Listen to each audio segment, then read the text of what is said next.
तिमी मलाई मनपर्ने त्यो फूल हौ जुन म कहिल्यै छोड्न चाहदिनँ। तिमी मैले देखेको त्यो सपना हौ जुन म कहिल्यै भुल्न चाहदिनँ। तिमी त्यो पारिजातको फूल हौ जसको सुगन्ध लिन म अधेरीमा पर्खिरहेको हुन्छु। तिमी मेरो त्यो प्रेम पत्र हौ जुन म कहिल्यै गुमाउन चाहदिनँ।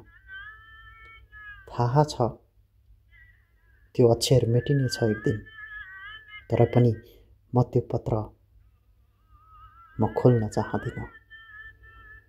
मेरो जीवनको अँध्यारो यात्रामा भेटिएको तिमी उज्यालोमा खोज्दै हुनेछु सायद म, तर कदापि बिर्सन सक्ने छैन। माया गरेको मान्छे हौ तिमी, तिमीलाई भुल्न म भुल्न सक्ने छैन।